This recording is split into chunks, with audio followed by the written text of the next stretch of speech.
Today's topic is... what's the right amount of detail? Good evening, ladies and gentlemen, and welcome once again to WAYPN. I'm Cal. And I'm Sunny. Is Trovarion stealing from smaller YouTubers? Cal, shut up. Obviously not, but we are really glad to see somebody with his level of influence talking about some of the things that we've been talking about. In his latest video, he talks about it as overdesign, but we've been using the term detail creep, but one leads to the other. Anyway, the reason we've been talking about him is because we're going to reference him further along in this video. We'll also be talking about perceived value later on in the video, so let's get on with it. When we did the issue with detail creep / my worst Warhammer experience, we weren't expecting it to shoot off like it did, but we have noticed something, that there does seem to be a conflict between two camps in Warhammer, which we are more than happy to talk about. The first camp is we have seen too much detail, and the second camp is we love the detail. So we did an ad hoc poll and it was close. There is a difference, but in terms of stats, it's not that determinative on a short we did called The Solution to Detail Creep. However, the lovers of detail is something that I have only ever experienced online. The only person who I have ever experienced say that in real life is the GW sales rep. But that's their job. They have to sell the product. But when they're painting the models, we have heard them grumbling about the detail themselves. However, we do want to take people at face value and believe that they are honest with their opinions. So we would like to fairly show their opinions, and one of their opinions was that more detail means contrast works better. Well, yes, but no. When they say this, what they're actually talking about is more texture. Contrast works better on textured surfaces. But here's the thing, more detail doesn't necessarily mean more texture. Let's take a look at the boarding action terrain. Contrast paint does not work here. You've got wires going on top of skulls and vents. Which are you meant to paint first, the skulls or the wires or the vents? Either way, you need the precision of a surgeon to actually paint this well. Of all the elements that we have mentioned here, only the skulls take contrast paint well because they've got divots and enough crevices that the contrast can settle in nicely. If you have lots of smooth surfaces like the alcoves and vents and wires crammed into a small area, you don't have a lot of textured surfaces for the contrast to absorb and hold that paint. It's just going to drip and pool. So unless you have a lot of precision, you're not going to come out with a really good looking piece. And this leads us to the first thing that we wanted to talk about from Trovarion, which is how they don't have humane design. Not only does he talk about how he has to build a cylinder first to make this monster kit, but also he talks about how basic infantry come in 8 pieces now. Basic infantry has 8 parts? That's ridiculous. Slow down there, cowboy. I haven't even gotten to the worst part. There's a worse part? Yes, indeed. Actually, the worst part relates to what we were talking about before with the contrast paints. Because of the way these things are constructed, there are a lot of gaps, and this is what Trovarion was talking about. Oh, so you're saying that if you don't pay special attention to these gaps, the contrast paint is just going to pool and settle in these gaps and make them more obvious? Exactly. That's what I was talking about and why it connects to your previous point. But Sunny, I would like you to talk about what humane design is so that people understand what I'm talking about. Humane design is simply put as this: design that thinks about the end user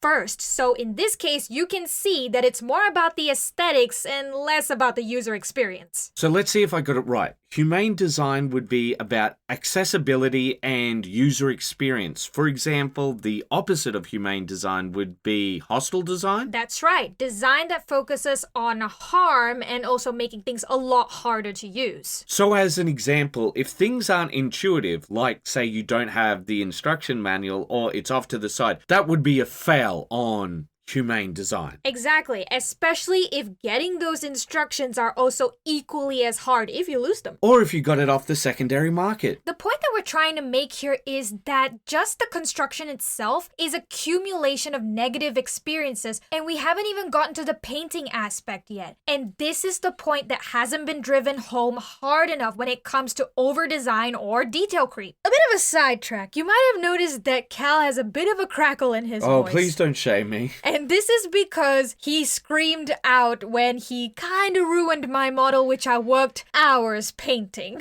Yeah, it was in a sub-assembly, and essentially I went to put it together, and of course, because we'd already painted it, I was like, all right, I'll use super glue so that I don't have the paint melted off, and then... It didn't fit properly. Even after following all the instructions, it didn't fit properly, and the whole painting process was ruined in seconds. Look, I'll admit that it's my fault because we put it in a sub-assembly and... Oh, no. I would disagree with you there, because if we didn't do that, we wouldn't be able to paint the parts that was being blocked by the massive gun. I'm not saying that you're wrong, but what I do have to do is take ownership and responsibility for my failings. The other part of this is it's a good example of a failure of humane design. These things should lock in a lot more easily than they do. There's a lot of room for error. But I think this easily leads us into our next point. The other thing that the pro detail camp said is, I'm paying for the detail. And unfortunately, guys, you guys have to stop doing this. You as the customer do not need to justify the bad practices of a company. These are plastic models. They're not meant to cost as much as they do. Please stop being the meme of, please leave the multi-million-dollar company alone. Oh, you're talking about the guy with the two knives and the robust frame? Oh, yeah. I actually do think that there's something to be said. Hey, what are we paying for here? And for them, they're like, well, we're obviously paying for the detail. But I do agree with you that that is not what you're paying for. I do believe that there is an element of Games Workshop is essentially the supreme of models. But what I believe you're paying for with the Games Workshop product is you're paying for a promise that this is going to be around for a long time. You're always going to be able to use your models. And I think that they've been going back on that promise a little, and I think that has hurt them. If you were truly paying for the detail, why is it that there are individuals out there who are designing models which are on par, or if not better, than the quality and design that Games Workshop produces for a fraction of the cost? You're talking about 3D printing. Yes, exactly. You only need to pay a one-time cost or a subscription fee for that one model, which you could print infinitely with extra options. You don't need to buy the same box over and over. The final point that the pro detail camp put up could all be combined into one sentiment, which is you don't have to paint everything, which is something that they actually said. And I think it's the best and most fair point, because the ones that could also be thrown into this camp are the get good camp, which I think shows the caliber of human being they are. But I do think that that other point does have merit. Now, it's on a sliding scale. For example, with Space Marines, that little alcove on the power pack, if you don't paint that up, I don't think anyone's going to be up in arms if, you don't choose to paint it. Yes, but I think that there was also some other people who said, look, you just don't have to paint all of the details on the boarding action terrain. You can just leave it. You can just paint it rusted. Now, I can understand that people have varying levels of wanting to put effort into painting, but if you're just going to put rust over everything, why not just release it as a colored plastic model instead? And people were up in arms about this suggestion as well. We keep trying to find solutions. And these are solutions that actually work, but people are more concerned with, oh, Games Workshop will have another reason to raise the price. Guys, we already have colored plastic models. Leave the multi-million-dollar company alone. Another one of the comments that I think that we can lump into this was one of the comments where they said, if it's got too much detail, just shave them off. So that you can have a $200 Lime Rock Mountain? Look, I think that's a little unfair. I do think that some people have a point with this one, but I think it's the exact same. I think it's like, here, have even more issues with your end user experience. And this is exactly what we were talking about earlier. You, as the customer, do not need to justify the bad practices of a company. So I think it's obvious that we're in the too much detail camp, but the one thing that we said could be a solution for both parties is have a lot of those details on separate sprues. Leave my lady Games Workshop. All right, they get the picture, okay? We should expect better treatment. This is your hobby. It should be fun for you. Be more solutions-oriented and don't accept exorbitant prices. On to that point, let's talk about the right amount of detail. So here is what we would call, without a doubt, too much detail. That is the boarding action terrain. However, this is what we think is the right amount of detail. Archon Studios, Dungeons and Lasers. Take a look at our version.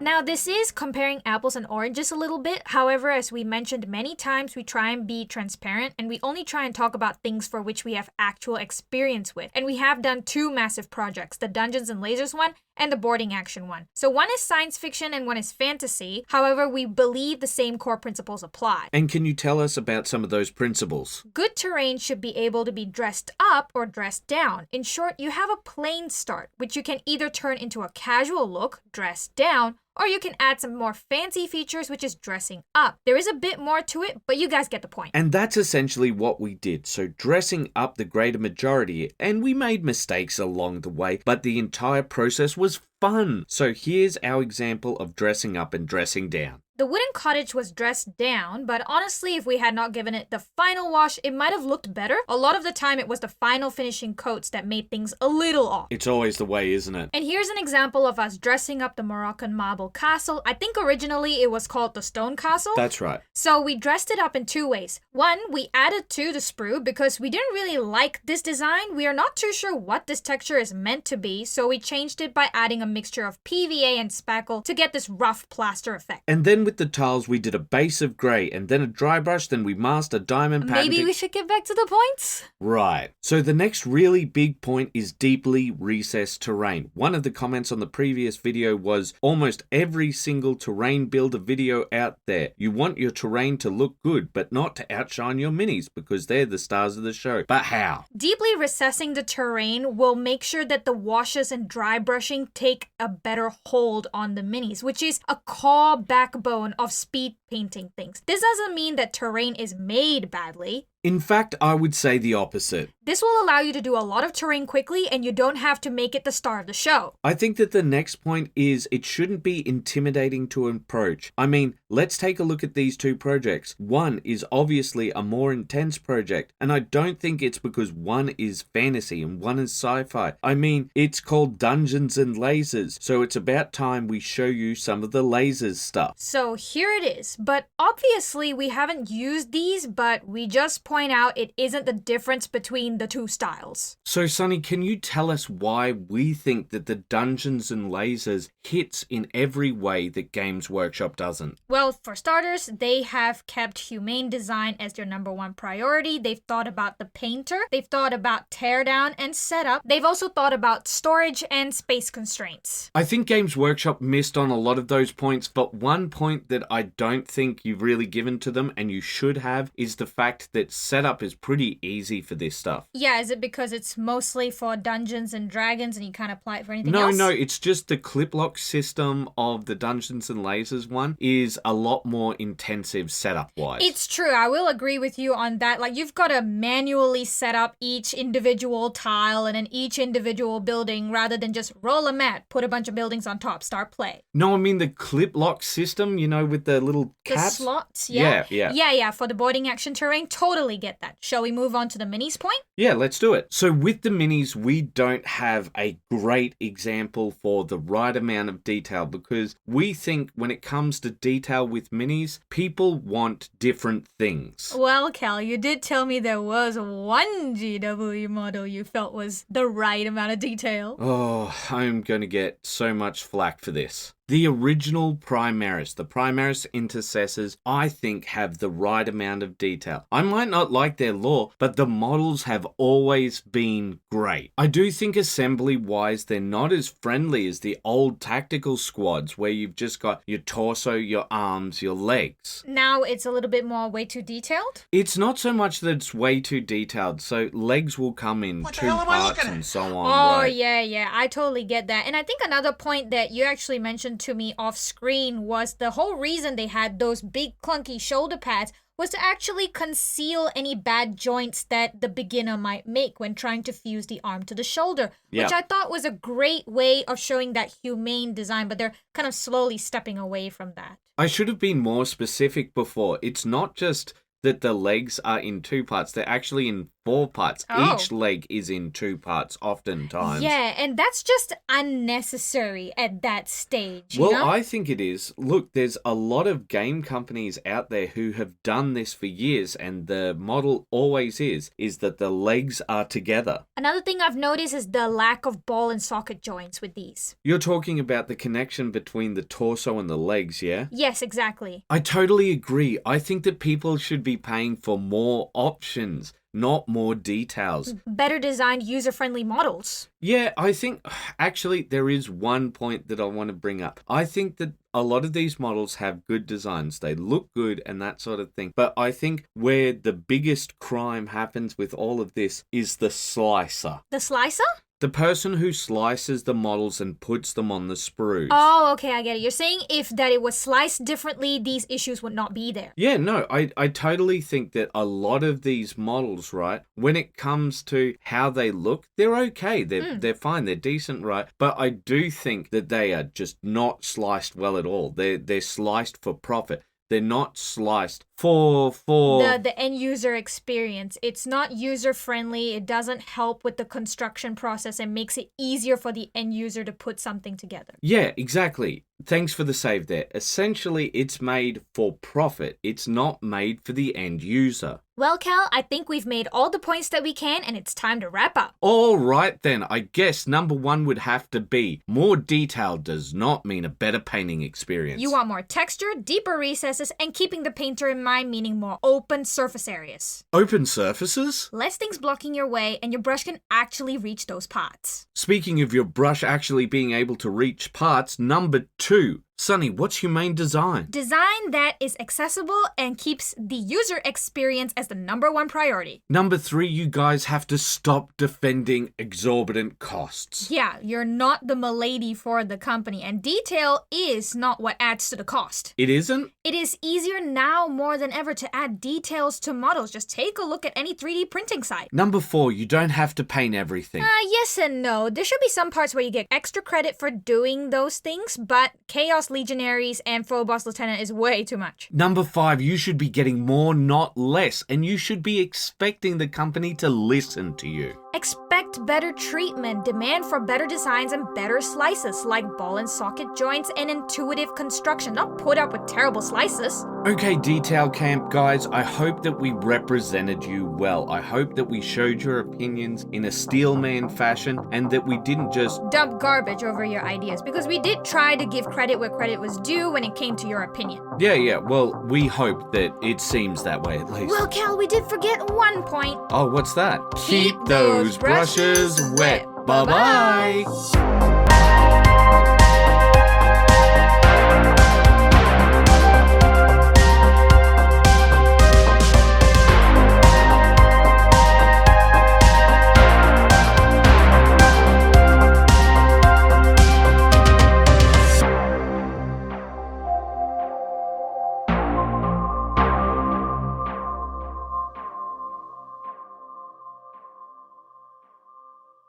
Maybe we are just pushing that boulder uphill. Maybe we can't get people to listen, but I think maybe, just maybe, there's a chance that we can get people to understand the role of consumer sovereignty and to start sticking up for them. What's that? A dragon. I can see that. How much did it cost? 6. 6 what? 600. What?